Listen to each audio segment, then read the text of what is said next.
First question, Sindhu সভ্যতাৰ লোকসকলে কোন দেৱতাৰ পূজা কৰিছিল? শুদ্ধ উত্তৰ হৈছে অপশ্যন বি পশুপতি। সিন্ধু সভ্যতাৰ লোকসকলে পশুপতিৰ পূজা কৰিছিল। নেক্সট কুৱেশ্যন, সৰ্বপ্ৰথমে কোন বেদ ৰচিত হৈছিল? শুদ্ধ উত্তৰ হৈছে option A Rigveda. Next question, বেদ কোন ভাষাত ৰচিত?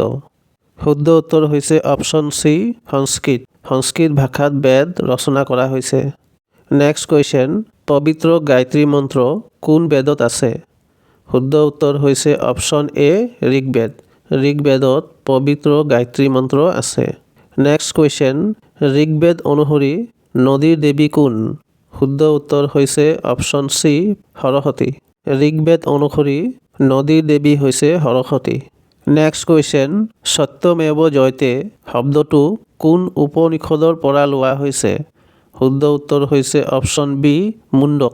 মুণ্ডক উপনিষদৰ পৰা সত্যমেৱ জয়তে শব্দটো লোৱা হৈছে। নেক্সট কুৱেশ্যন, ৰামায়ণ কোনে ৰচনা কৰিছে? শুদ্ধ উত্তৰ হৈছে অপশ্যন এ বাল্মীকি। বাল্মীকিয়ে ৰামায়ণ ৰচনা কৰিছে। নেক্সট কুৱেশ্যন, মহাভাৰত কোনে ৰচনা কৰিছে?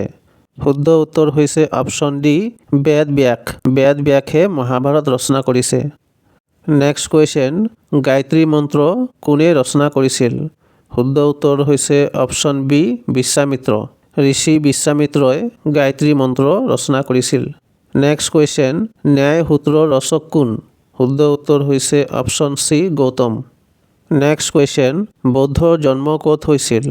শুদ্ধ উত্তৰ হৈছে অপশ্যন বি লুম্বিনী। লুম্বিনীত ভগৱান বৌদ্ধৰ জন্ম হৈছিল। নেক্সট কুৱেশ্যন, ভগৱান বৌদ্ধৰ কোন স্থানত মৃত্যু হৈছিল? শুদ্ধ উত্তৰ হৈছে অপশ্যন চি কুশীনগৰ। কুশীনগৰত ভগৱান বৌদ্ধৰ মৃত্যু হৈছিল। নেক্সট কুৱেশ্যন, বৌদ্ধসকলৰ আটাইতকৈ পবিত্ৰ গ্ৰন্থখনৰ নাম কি? শুদ্ধ উত্তৰ হৈছে অপশ্যন বি ত্ৰিপিটক। বৌদ্ধসকলৰ পবিত্ৰ গ্ৰন্থখনৰ নাম হৈছে ত্ৰিপিটক। নেক্সট কুৱেশ্যন, ত্ৰিপিটক কোন ভাষাত লিখিছিল? শুদ্ধ উত্তৰ হৈছে অপশ্যন বি পালি। পালি ভাষাত ত্ৰিপিটক লিখিছিল। নেক্সট কুৱেশ্যন, নালন্দা বিশ্ববিদ্যালয় কোনখন ৰাজ্যত অৱস্থিত? শুদ্ধ উত্তৰ হৈছে অপশ্যন বি বিহাৰ। বিহাৰত নালন্দা বিশ্ববিদ্যালয় অৱস্থিত।